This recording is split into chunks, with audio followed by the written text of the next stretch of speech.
This morning, we continue to follow the latest developments after shots were fired at former President Donald Trump's rally in Pennsylvania. Law enforcement is investigating this incident as an assassination attempt. The former president rushed off the stage by Secret Service and taken to the hospital after he says he was shot in the ear. His campaign team says he is fine. Meanwhile, the suspected shooter and a bystander were shot and killed.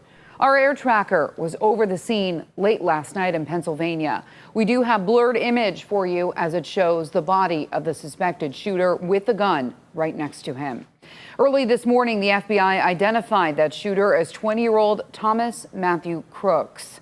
The Secret Service says he fired multiple shots toward the stage from a, quote, elevated position outside the rally venue. They also found an AR-style 15 near Crooks. All this comes just days before the Republican National Convention. And our Scripps News political correspondent Joe St. George is live for us this morning in Milwaukee.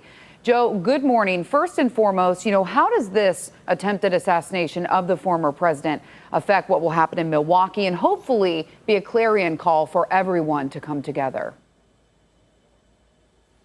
Well, certainly there are calls to come together. President Biden has made that call. I think the tenor and tone of what 2024 looks like going forward will very much be set by what former president says when he comes to the microphones in the coming days. And he will certainly be at the podium behind me here in Milwaukee accepting the Republican nomination in just a few short days. But everything seemed to change yesterday. It certainly felt like this attempted assassination of former President Trump just completely altered the 2024 election.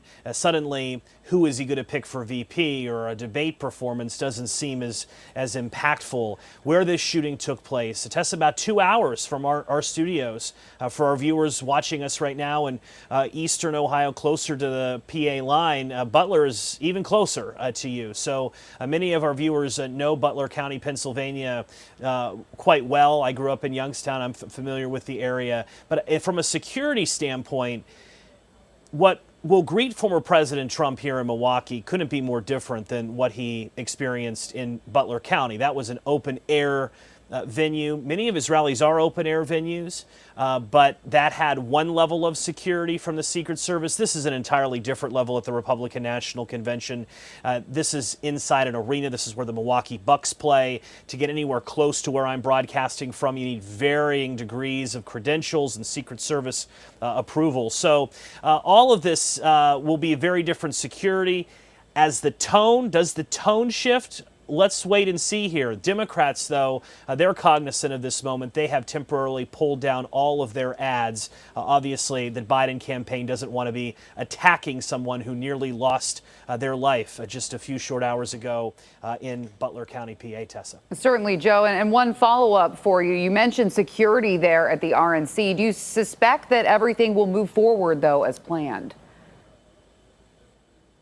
Well, the president himself has said that he plans on being in Milwaukee and that he is fine. We've seen him board planes and leave planes since the shooting. So all suggests that Mr. Trump is in fact fine. Remarkable if you think about just how close the bullet grazing his ear, hitting his ear.